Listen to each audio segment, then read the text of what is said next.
കടം വേണോ? ലോകോത്തര ബ്രാൻഡുകളുടെ എല്ലാ മൊബൈൽ ഫോണുകളും smart T V, smart watch, headset തുടങ്ങിയ എല്ലാ ഗാഡ്ജറ്റുകളും തവണ വ്യവസ്ഥയിൽ സ്വന്തമാക്കൂ.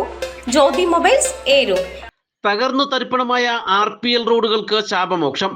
ജില്ലാ പഞ്ചായത്തിൽ നിന്നും അനുവദിച്ച 40 ലക്ഷം രൂപ ചെലവഴിച്ചാണ് 9B, 2J കോളനികളിലേക്കുള്ള റോഡുകൾ സഞ്ചാരയോഗ്യമാക്കിയത്. വർഷങ്ങളായി തകർന്നു തരിപ്പണമായ റോഡ് സഞ്ചാരയോഗ്യമാക്കണമെന്ന തൊഴിലാളികളുടെ ആവശ്യം ഇതോടെ യാഥാർത്ഥ്യമായി.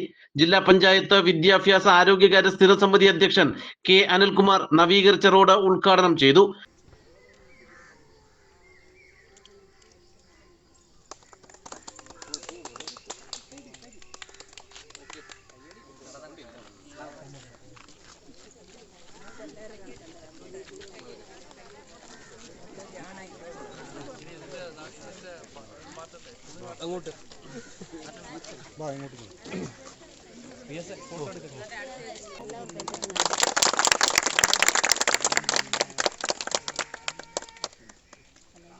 ഈ സാമ്പത്തിക വർഷത്തിൽ പദ്ധതിയിൽ ഉൾപ്പെടുത്തി കൂടുതൽ റോഡുകളുടെ നവീകരണം പൂർത്തിയാക്കുമെന്ന് K. അനിൽകുമാർ പറഞ്ഞു.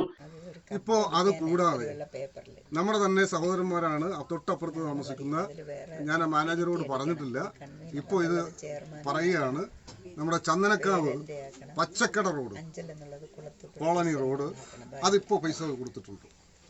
അത് ഈ വർഷത്തെ പ്രോജക്റ്റാണ്. അപ്പോൾ ഈ 40, അപ്പുറത്ത് 20, അതിൻ്റെ അപ്പുറത്ത് 20, ഇത് കൂടാതെ നമ്മൾ നിരവധിയായിട്ടുള്ള സ്കൂളുകളുടെ വികസന പ്രവർത്തനങ്ങൾ, ഇങ്ങനെ ഇതെല്ലാം ചെയ്യാൻ കഴിഞ്ഞത് ഈ ഒരു ഗവൺമെൻറ്റിൻ്റെ കാലഘട്ടത്തിലാണ് എന്നതിൽ വലിയ സന്തോഷമുണ്ട്. അതിനുള്ള ഒരവസരം കിട്ടിയതിലും സന്തോഷമുണ്ട്. പിന്നെ കൊളത്തുപുഴ ഗ്രാമപഞ്ചായത്തിൽ നിന്ന് ഉള്ള ശ്രുതിലയം എന്ന് പറയുന്ന ഒരു പദ്ധതി ജില്ലാ പഞ്ചായത്ത് നടപ്പിലാക്കുന്നുണ്ട്. അത് വേറൊന്നുമല്ല, ആരും വെള്ളം ഉണ്ടാക്കിയിട്ടോ മറ്റു പ്രശ്നം ഉണ്ടാക്കിയിട്ട് കാര്യമില്ല. അപേക്ഷ കൊടുത്താൽ മാത്രം പോരാ. ആ അപേക്ഷയ്ക്കൊപ്പം അതിൻ്റെ കൂടെ കുറേ രേഖകളും കൂടെ ചേർത്ത് ജില്ലാ പഞ്ചായത്തിലെ ബന്ധപ്പെട്ട ഉദ്യോഗസ്ഥർക്ക് കിട്ടിയെങ്കിൽ മാത്രമേ അത് അവർ ലിസ്റ്റാക്കി എടുക്കാൻ കഴിയത്തുള്ളൂ. പഞ്ചായത്ത് ലിസ്റ്റ് കൊടുത്തതുകൊണ്ട് മാത്രം ആവത്തില്ല.